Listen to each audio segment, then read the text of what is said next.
स्वागत है आप सभी का मेरे YouTube चैनल पे। मैं सुधीर और आप देख रहे हैं सुधीर के ब्लॉग्स। दोस्तों, मैं आज जो बताने वाला हूँ वो आप लोगों ने थंबनेल में देख ही लिया होगा। तो दोस्तों, जैसा कि आज मैं बिहार का दाखिल खारिज कैसे करते हैं उसका फुल प्रोसेस बताऊंगा और उसमें क्या क्या चीज़ लगते हैं मैं आपको पूरा डिटेल से बताऊंगा। तो दोस्तों, वीडियो स्टार्ट करने से पहले मैं आप लोगों को बस यही बोलूँगा कि अगर आप लोग मेरे चैनल पे पहली बार आए हैं तो प्लीज़ सब्सक्राइब करें। अगर वीडियो अच्छा लगे तो प्लीज़ लाइक करें। दोस्तों, मैं आपसे रिक्वेस्ट करता हूँ तो चलिए वीडियो स्टार्ट करते हैं। सबसे पहले हम क्रोम ब्राउज़र ओपन करेंगे और क्रोम ब्राउज़र ओपन करने के बाद हम टाइप करेंगे दाखिल खारिज ऑनलाइन। दाखिल खारिज ऑनलाइन हम टाइप करने के बाद हम यहाँ पे आते हैं बिहार भूमि .बिहार.gov.in। इस पर हम क्लिक करते हैं।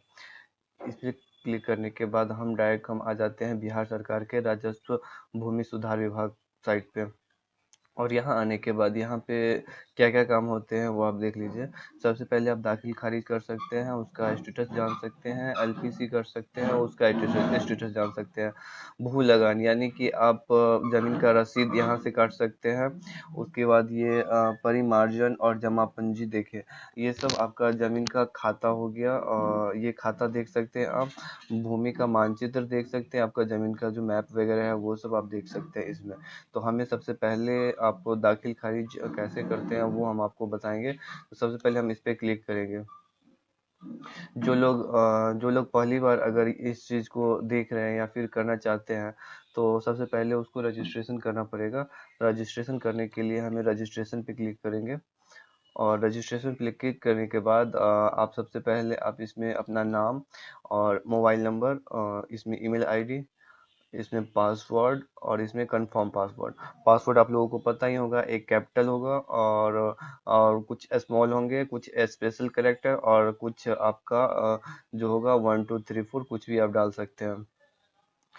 ये डालने के बाद आपको कैप्चा डालना पड़ेगा। कैप्चा डालने के बाद आपको यहाँ पे जो एड्रेस है, आपका जो एड्रेस है वो एड्रेस डालिएगा। उसके बाद आपका सिटी हो, विलेज हो या फिर टाउन हो, जिस जगह पे आप रहते हो उस जगह पे आप अपना इसमें टाइप करोगे।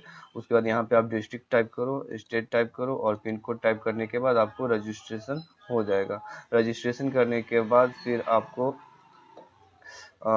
आपको लॉगिन होना पड़ेगा। तो साइन इन होने के लिए आपको वही ईमेल आईडी जो उसमें डाले थे वो ईमेल आईडी डालना होगा और इसमें आपको पासवर्ड डालना पड़ेगा और इसमें कैप्चा डाल के आपको साइन इन करना होगा। तो सबसे पहले हम टाइप कर लेते हैं, सॉरी, हम इसमें आप ईमेल आईडी और पासवर्ड डाल लेते हैं।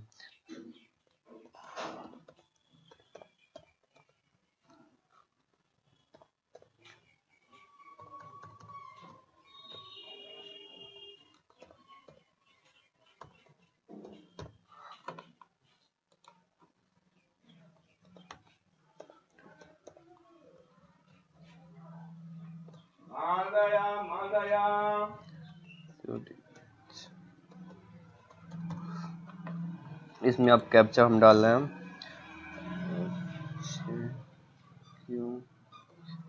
तो कैप्चा डालने के बाद हम साइन इन कर रहे हैं। साइन इन करने के बाद ये आपका जो डिटेल है, जो जिससे आप रजिस्ट्रेशन किए थे, जिस नंबर से, जिस ईमेल आईडी से आपने रजिस्टर किया था वो आपका शो करेगा यहाँ पे। आपको आपको दाखिल खारिज करने के लिए आपको सबसे पहले आपको यहाँ पे जिला या फिर अंचल चुनना होगा। यानी कि आप जिस जगह पे आप हो और जिस जगह पे आपने ज़मीन लिया, तो जिस जगह पे हो उसका नहीं देना है, जिस जगह पे आपने ज़मीन लिया उसका आपको यहाँ पे डालना होगा। जैसे मैं समस्तीपुर में हूँ, यानी कि मेरा जो ज़मीन है वो समस्तीपुर में ही है और जो मेरा जो अंचल पड़ता है वो समस्तीपुर सदर में ही पड़ता है। और ये टाइप करने के बाद हम यहाँ पे नया दाखिल खारिज आवेदन करें, यानी कि न्यू के लिए यहाँ पे हमको ये करना है। तो यहाँ देखिए आपको कितने सारे ऑप्शन आ गए। और सबसे पहले आपका एप्लीसिएंट डिटेल देना पड़ेगा, उसके बाद डॉक्यूमेंट डिटेल देना पड़ेगा, बायर डिटेल देना पड़ेगा, सेलर डिटेल देना पड़ेगा, प्लॉट डिटेल देना पड़ेगा और डॉक्यूमेंट्स अपलोड करना पड़ेगा। जो कि लास्ट में मैं आपको दिखाऊंगा कि कौन सा डॉक्यूमेंट्स आपको अपलोड करना होगा, वो सब आपको मैं बताऊंगा।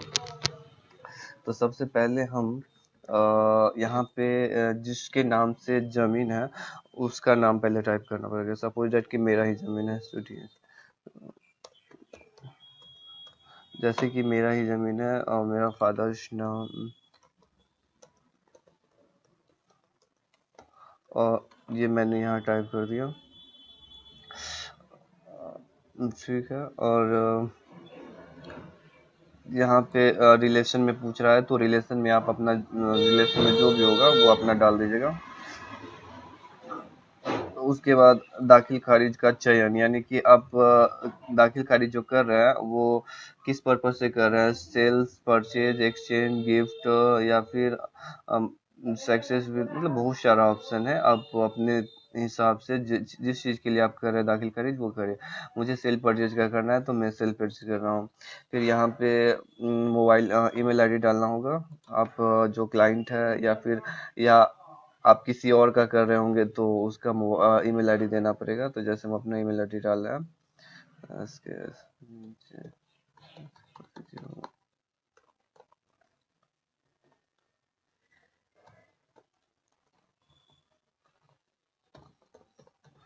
ईमेल आईडी डाल दिया, और उसके बाद यहाँ पे आप अपना मोबाइल नंबर डालिएगा। उसके बाद आप यहाँ पे एड्रेस डालोगे, यहाँ पे प्रेजेंट एड्रेस और यहाँ पे परमानेंट एड्रेस, ये दोनों एड्रेस आप यहाँ पे डालोगे। उसके बाद आप सेव एंड नेक्स्ट, यहाँ पे आएगा ऑप्शन, आप सेव एंड नेक्स्ट नेक्स्ट करोगे। आपको हम आगे बढ़ने से पहले मैं आपको कुछ ज़रूरी जो कागज, जो ज़मीन का कागज में मतलब रहता है वो मैं आपको दिखा रहा हूँ। ठीक है दोस्तों, तो सबसे पहले मैं आपको बता रहा हूँ। ठीक है,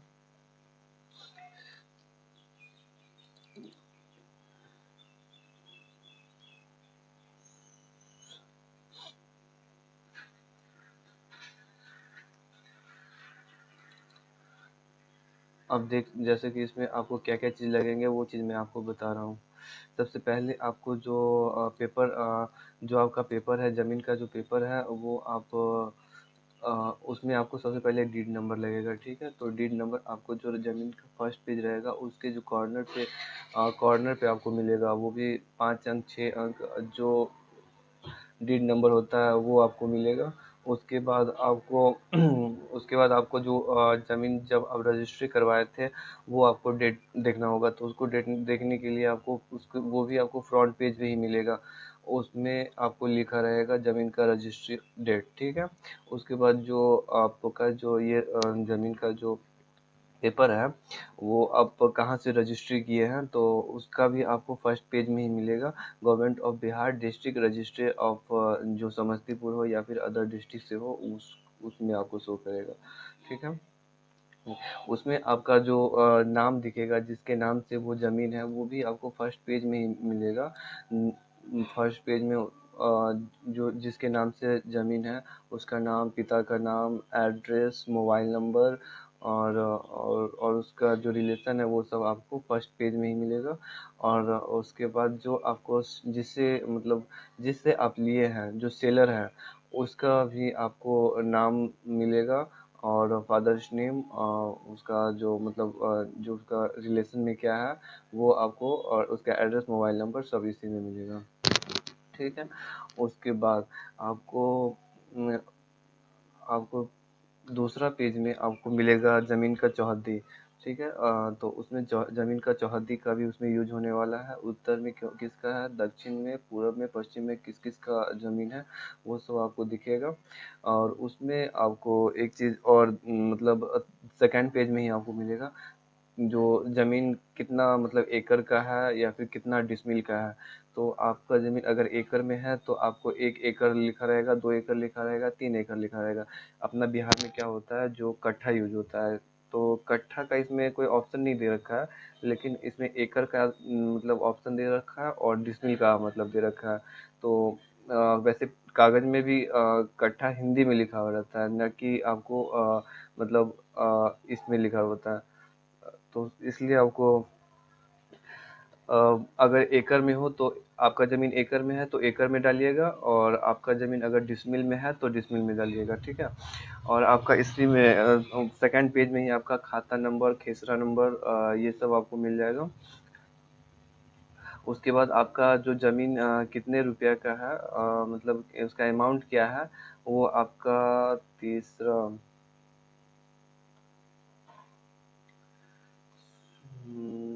ज़मीन का अमाउंट दूसरा पेज में ही आपको मिलेगा। एक मिनट। हाँ, ज़मीन का अमाउंट है वो आपको दूसरे पेज में ही मिलेगा। वो 1.5 लाख का है। तो आपका 1.5 लाख, 2 लाख, 5 लाख, 10 लाख जो भी है वो आपको मिल जाएगा। तो ये सब चीज़ आपका इसमें लगेगा। तो आप लोग अगर ज़मीन का जो पेपर होता है वो चीज़ आप नहीं समझ रहे हैं, तो आप लोग सबसे पहले आप उस ज़मीन का पेपर है उसको समझिए, उसके बाद ही ये फॉर्म भर पाइएगा। नहीं तो ये फॉर्म भरना थोड़ा सा मुश्किल हो जाएगा, ज़्यादा मुश्किल नहीं है, थोड़ा सा मुश्किल है।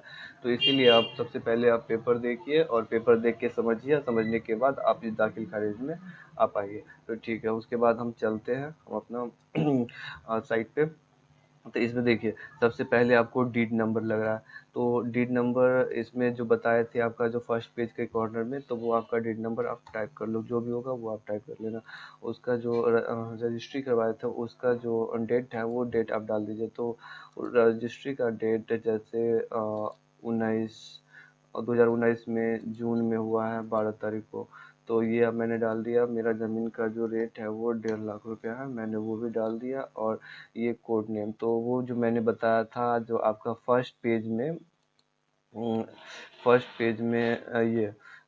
ये वाला पार्ट है, government of Bihar district registry of Samastipur. District registry of Samastipur ये लिख सकते हैं हम, district registry of Samastipur. District D DISTRIC district registry, RAGISTRY registry of Samastipur, SAMASTPUR Samastipur. ये टाइप करके हम सेव नेक्स्ट करेंगे। सेव नेक्स्ट करने के बाद यहाँ पे बायर डिटेल आ रहा है। तो बायर डिटेल जो हम खरीदे हैं उसका डिटेल चाहिए।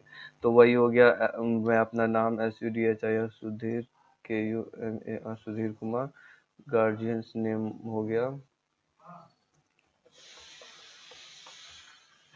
उसके बाद रिलेशन में वही हो गया फादर्स, यानी कि पिता अब्बू, जो भी इसमें देख रहे हैं यहाँ बहुत सारे नाम हैं। तो पिता अब्बू। कास्ट में हो गया, जो भी आप कास्ट के हो वो आप कास्ट डाल दीजिए, कुछ भी जो भी आप कास्ट के हो। यहाँ पे जेंडर दे दीजिए, मोबाइल नंबर दे दीजिए। मोबाइल नंबर देके यहाँ पे एड्रेस दे दीजिए अपना।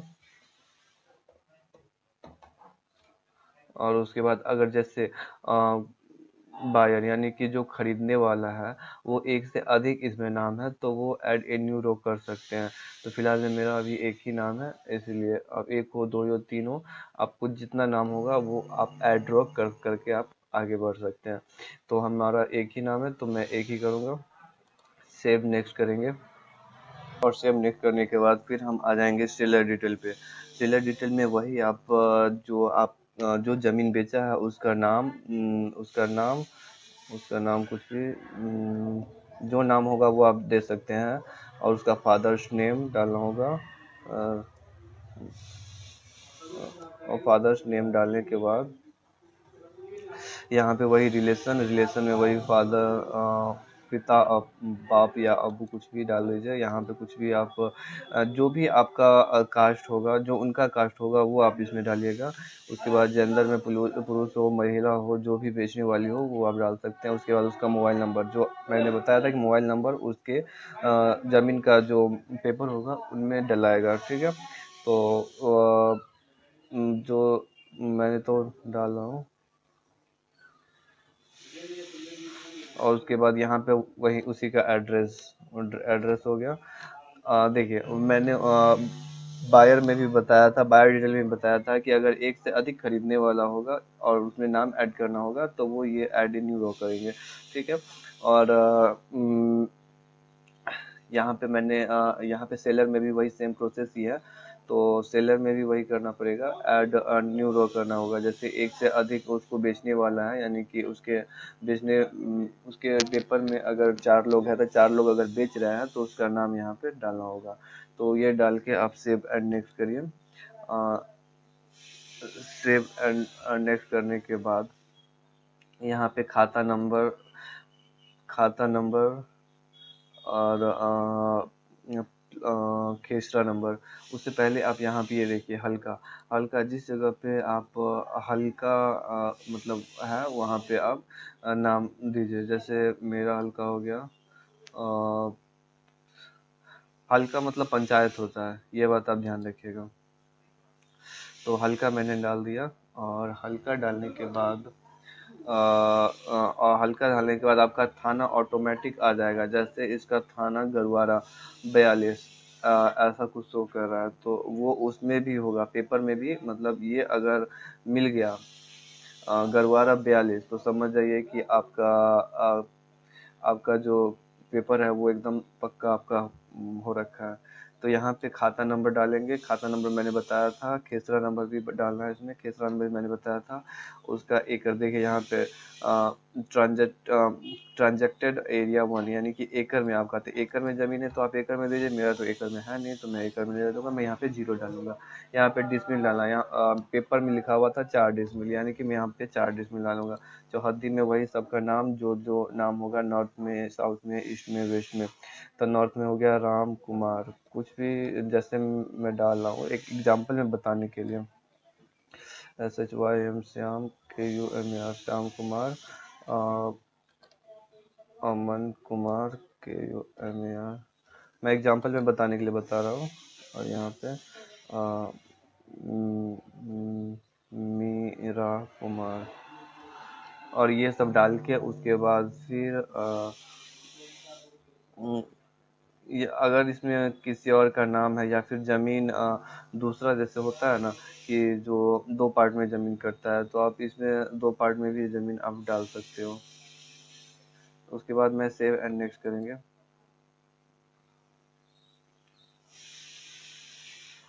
सेव एंड नेक्स्ट करने के बाद यहाँ पे आप कैप्चर रखो। यहाँ पे आपका ऑल डॉक्यूमेंट्स जो होता है, जो भी आपका जो पेपर होता है, वो एक पेपर से लेकर जितना आपका पेपर होगा, टोटल पेपर को आप स्कैन कर लीजिएगा। और स्कैन करने के बाद वो टोटल पेपर का जो साइज होगा, जो PDF साइज होगा, वो 2 MB से कम होना है।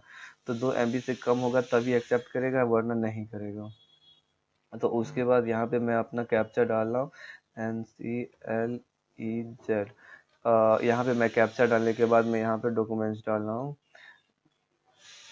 यहाँ पे डॉक्यूमेंट,